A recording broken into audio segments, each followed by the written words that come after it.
I've always loved having a slower pace.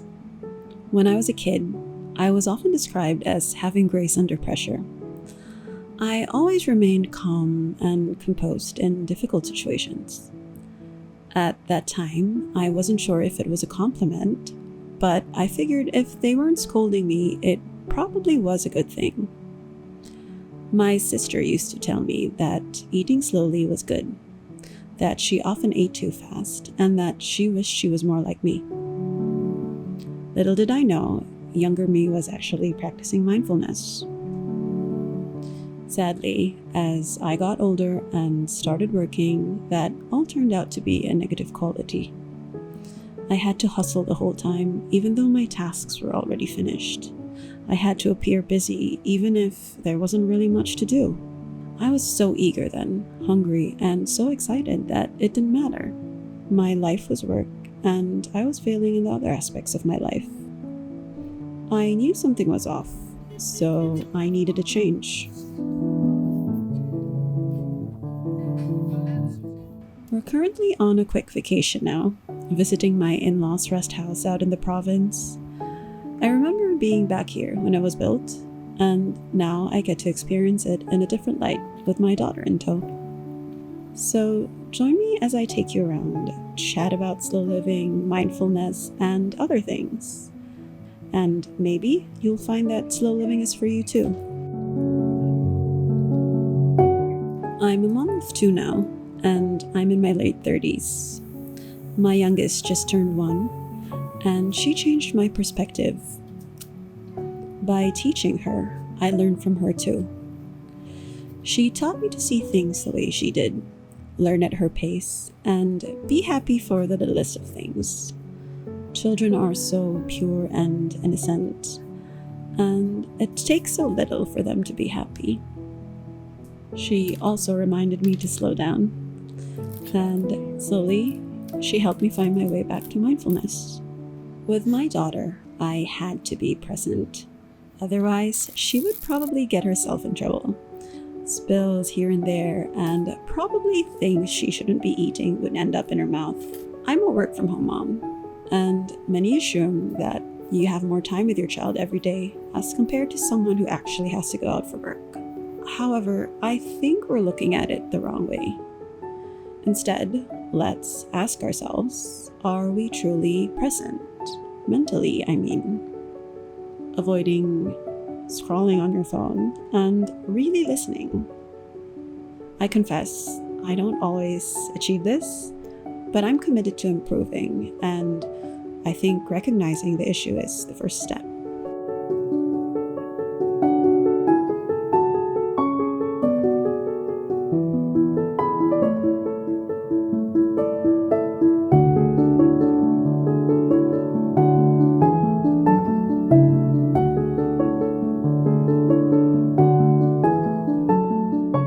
Taking breaks here and there is so important. So what I do is I schedule small pauses in between tasks, and I take a moment to refill my cup. Trust me, working on empty isn't doing you any favors.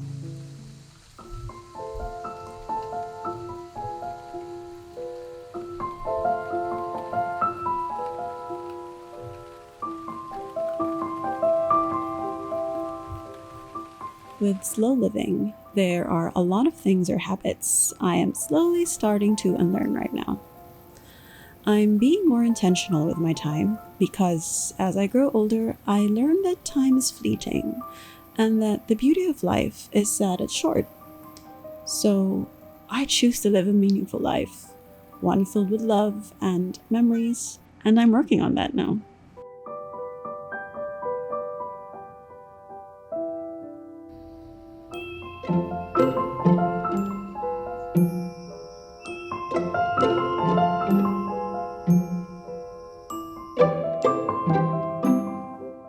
I'm slowly stopping to multitask.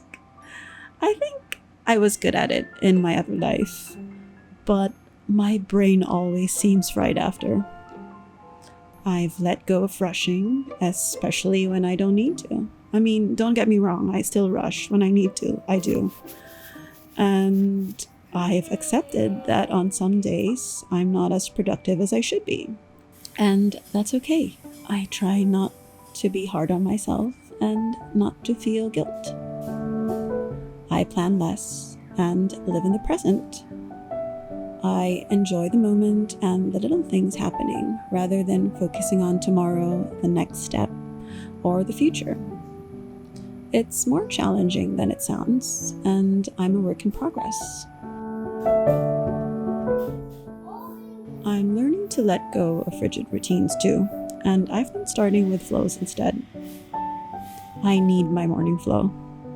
Starting the morning right and being intentional sets the tone for my whole day. There's something powerful about pouring into your own cup first. I've also started leaving my phone aside in the mornings. It's my way of taking control of how I begin my day.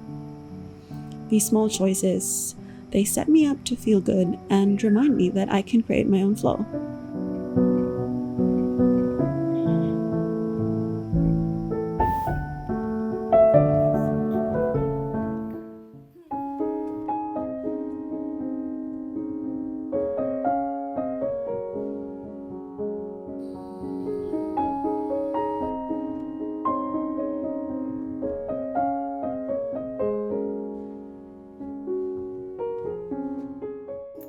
Nighttime is a time of rest and time to recharge, a time to truly unwind.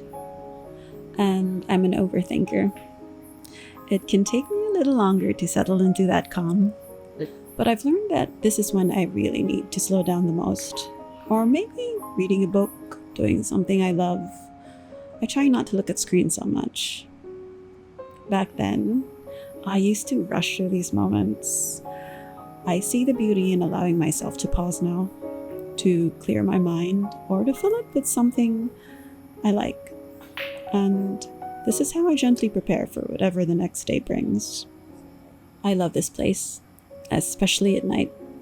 It almost feels magical. The soft light filtering through the trees, the quiet stillness, and the nature sounds. I've read a few fantasy books here. It was Holly Black's book, Folk of the Air, and it was Throne of Glass. It was the best experience. And it's so easy to imagine that there are fae hiding in the shadows, making the book seem real, and it felt like I was transported into a whole different place, and it made the experience a whole lot enchanting.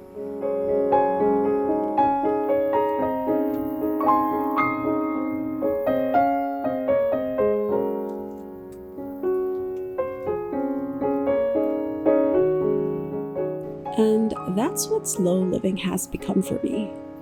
A way to reconnect, to be more intentional, and find joy in the littlest of things. It's not about being perfect or having it all figured out. It's not about doing less or letting go of success, your goals. For me, it's about letting go of the rush, embracing the moment, and being fully present in whatever season of life you're in. Taking your breaks, spending quiet moments in nature, and slowing down enough to truly listen to your loved ones. And I think there's beauty in allowing yourself that space to breathe.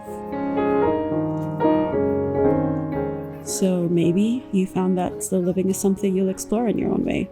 It doesn't have to be big or drastic, just small changes, a few sprinkles here and there, that bring more peace and meaning to your days. And maybe, like me, that's the change you needed all along.